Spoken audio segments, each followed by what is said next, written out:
Hi everyone, my name is Aditya Haryanto and I'm a research associate at the University of Applied Science in Ingolstadt, Germany. And welcome to the second part of our presentations in the safety of vulnerable road users. In these presentations, we're going to talk about the pedestrian passive safety.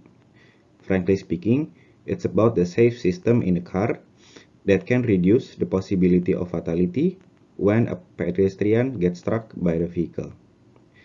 In these presentations, we're going to talk about the crash mechanism of the pedestrian crash. We're going to talk about the safe system and regulations that it keep in place to make sure the vehicle are standardized, and also the latest innovations in technology to reduce the injury possibility. Without further ado, let's begin the presentation. Looking at the different driving states, pedestrian protection is in the passive safety card, especially in the crash protection side.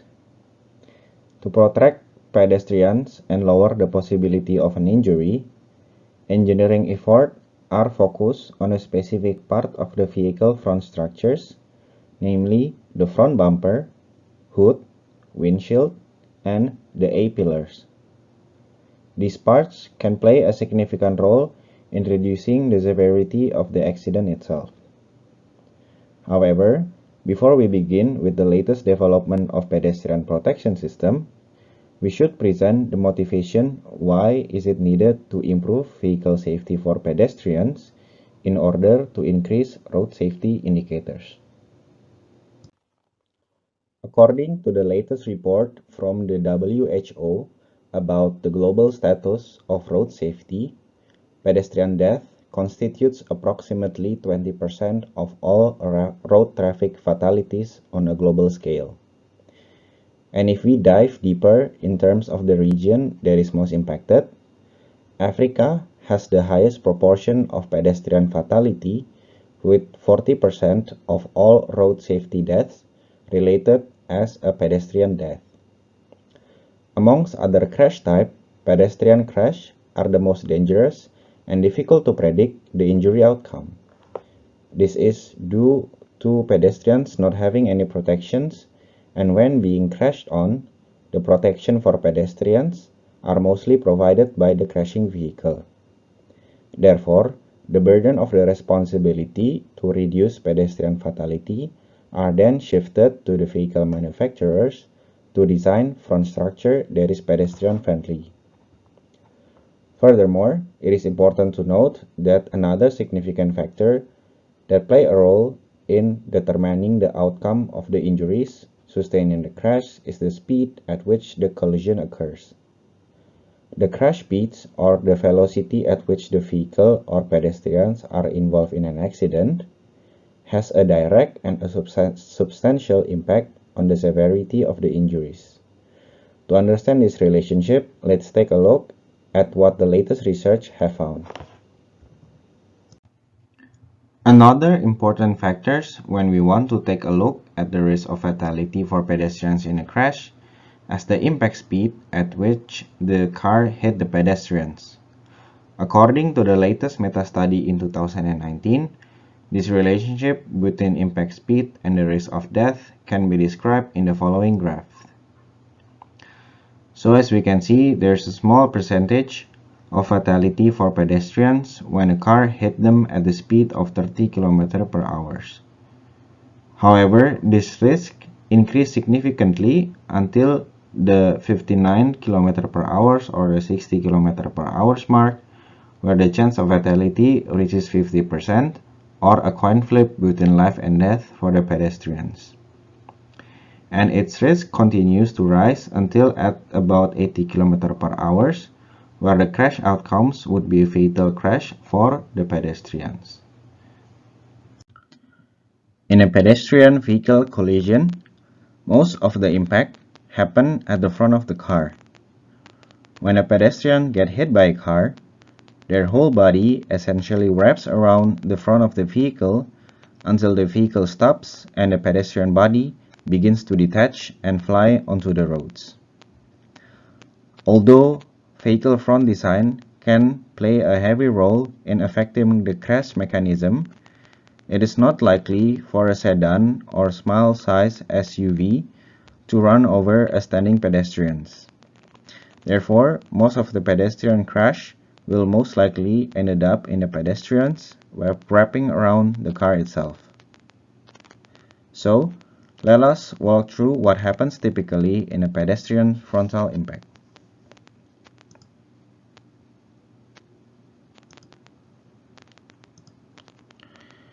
First, there's the initial contact between the bumper of the car with either the pedestrian leg or knee area, and then the thigh contact with the edge of the car hood, which leads to the forward movement of the pedestrian's lower body.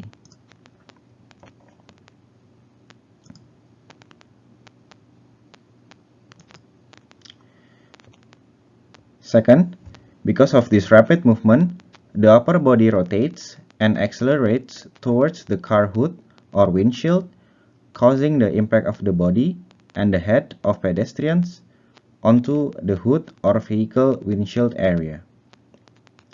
Because of this mechanism, most of the pedestrians' crash injuries are accounted for lower body part, head, and chest region. Head injuries often leads to fatal and severe injuries because the speed at which the head hits the car component usually matches the crash speed at the start of the collisions. Furthermore, most serious injury typically occur when the pedestrians directly impact the car rather than when they are thrown onto the road. So, the main way or the effective way to increase pedestrian survival chance is to implement safe vehicle design that can absorb the impact forces and also reduce the excessive accelerations of human organ in a crash. Now that we know the basics of the crash mechanics in a pedestrian vehicle accident, let's take a look at the more extreme example of a higher speed crash. In this case study, we have a Honda CR-V, a relatively modern vehicle, against a hybrid adult dummy in a frontal directions, and the crash speed is predicted to be around 87.5 or about 90 km per hour. So, if you can refer to the first graph that I show you about the relationship between the speed impact and also the risk of fatality of pedestrians, we can be almost certain that in this case, the result of the crash would be a fatal injury. Now let's take a look at the video itself and analyze what happens in the video. Directly you can see, due to the higher speed, means the higher kinetic energy all of the crash participants absorbs. This includes the pedestrians, where they are being thrown onto the sky and back down again onto the roads. For a vehicle, it means also bigger deformations on the vehicle structures on the front. This way you can see that the head of the pedestrian itself are rotated more quickly and resulted in a higher injury of the head. So, to reduce the risk of injuries that we have seen, vehicles in the European region must comply to a specific safety standards that are outlined in the UNECE Agreements number 127. This agreement establishes the standardized test methods to evaluate a vehicle performance in terms of pedestrian protection. Since our body and organs have their own physical limitations, these standardized tests are meant to limit impact forces to an acceptable level. In this case, only the body parts that are most commonly injured in a pedestrian accident, such as the head, pelvis, and legs region, are used to set these physical limits. And the aim of this test is to make sure that the areas of the vehicle that are most likely to touch a specific part of a person can keep the risk of injury at an acceptable level. The new car assessment program in Europe, or also Euro NCAP, uses the UNECE agreement as their blueprint to assess the pedestrian protection of a vehicle, and use the same testing methods altogether. The difference between these tools are the score rating for the pedestrian protection in the Euro NCAP, whereas the UNECE only prescribes a pass or fail evaluations methods. The UNECE and the Euro NCAP test methods also prescribe the use of standard measurement device to calculate impact result. The following figures are the most common test devices used to test for pedestrian safety. As the first row are all types of the full-size pedestrian dummies, covering from a small, average, and also the largest size dummies. However, these dummies does not typically use for the type of approval test, but to study the interaction or the mechanics of the crash. Instead, the regulated test uses an impactor to make the test result more consistent and reliable for every test run. These downsized dummies are specifically designed to mimic the impact that a pedestrian limb might experience in a crash, and also to mimic the mechanics of the body parts they are created for, such as the head and also the legs region. In this simplified overview of the European Union Vehicle Safety Standard, the pedestrian protection is again concentrating its effort to minimize the risk of pedestrian injuries during only the frontal impact. Therefore, manufacturers usually design the front of the vehicle specifically to absorb the kinetic energy from the impact and to minimize unnecessary extension of the outer vehicle design. To evaluate how safe cars are for pedestrians, impact tests are performed on various parts of the car front section, and these impact areas are for a specific body part or for a specific impactor. We are going to see an example of this test in real life in the later slide. And you can see from the number of impactor 1 through 5 are all different types of test devices used to mimic body parts of pedestrians and measures risk injuries. Generally, these impactors are launched using robotic arms to the specific part of the car. Then the sensor planted in the impactors calculate the risk of injuries of the crash test. Based on these test results, car manufacturers can oversee the area of the vehicle that still does not meet any safety requirements. Most often, the overall strategy is to soften the front part of the vehicle so that more kinetic energy can be absorbed to reduce the forces exerted onto the human body. Another strategy is to create more space to prevent hard contacts with the hard vehicle structure, such as the rear bonnet, here, or on top of the vehicle and the engine bay. These design elements are already being implemented in the European cars to help reduce the severity of head injuries and an accident involving pedestrians. With the latest innovation, some vehicle models go a step further by incorporating a deployable protection system for pedestrians. These are the so-called pedestrian airbag and active bonnet system that extends the clearance between pedestrian body and vehicle components. These advanced safety features are designed to provide cushion and absorb impact forces. And here are some of the examples of a crash test using this advanced technology. First of all, we have the active bonnet system. This system lifts the rear hood to create space and evade hard contact between the pedestrian head and engine compartments, which often leads to fatal injury. Since adult pedestrian is taller in size and in comparison to children or a small adult, its head can reach the rear part of the hood and also some part of the windshield. Therefore, to improve safety for the children as well, this innovation raised both the front and the rear hood simultaneously to create more space for the most front of the hood part. In this way, it creates more space and ensures safety for all pedestrians of all heights. The second one is the pedestrian airbag.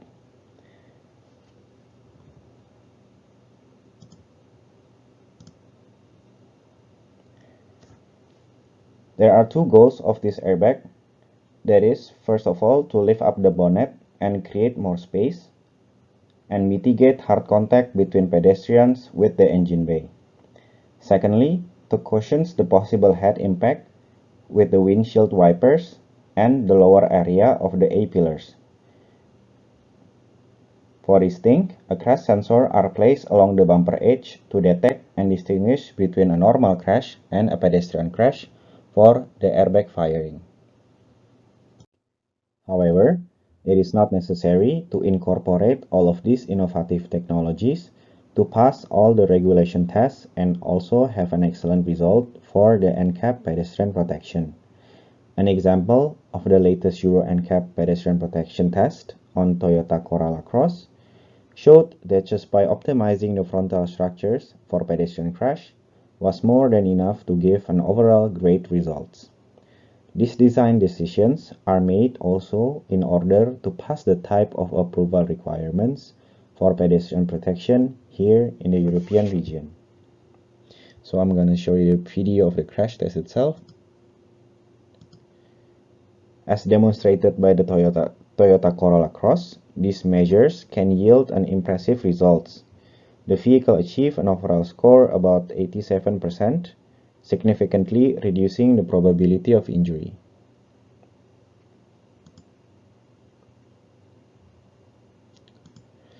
Highlights of this test are specific to the head impact area. For example, the bonnet, here, showed by the pictures, demonstrated an excellent performance indicated by the consistent green measurement with a little yellow area, signifying a low likelihood of severe injuries. However, these red areas around the A-pillars indicate a higher risk of injury in the event of impact in those regions. Let me play the video further. In this crash test, the frontal bumper also exhibit a flexible and energy-absorbing structures to mitigate pedestrian impact, resulting in a favorable outcomes as confirmed by uniformly green results for both the front bumper and the front hood edge.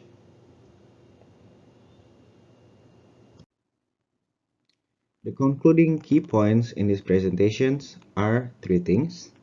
First one, that the vulnerable road users' crashes are among the leading contributors to road traffic fatalities in the African region, and these vulnerable road users, such as the pedestrian and the cyclist, faces a high risk of injury and fatality on the road. By supporting for specific rules like the United Nations regulations on pedestrian protection, and also the support of consumer organizations such as the Euro NCAP in assessment of the pedestrian protection, we can actively contribute to ensuring that vehicles are made safer for the most vulnerable of road users. Second one is that the implementations of strict vehicle safety standards and safety testing is a powerful tool in improving road safety. These measures not only to protect vehicle occupants, but also incentivize vehicle manufacturers to enhance their vehicle safety standards and comply with the regulation. By investing in the vehicle safety, we can guarantee a significant increase towards a safer roads. And the last one, when it comes to pedestrian accident, there are many things to consider. But one factor stands out, according to the research, is how fast the vehicle is going and also crashing into the pedestrian. Study shows that the speed of impact is the main factor that determines the outcome of the injury. If we want to keep our pedestrians safe, we also need to focus on best practices in managing speeds. As a wrap up for today's discussion, let's remember that the road safety is a shared responsibility. It's not just about regulations and standards, it's about the choices we make as a driver, pedestrian, and also a community. By working together and staying committed to making our roads safer, we can create a better future for all of us. And thank you for your attention, and let's all do our part in ensuring the safer journeys ahead. Goodbye, and drive or walk safely. And please enjoy our next program in the Safe Vehicle Training in Kigali.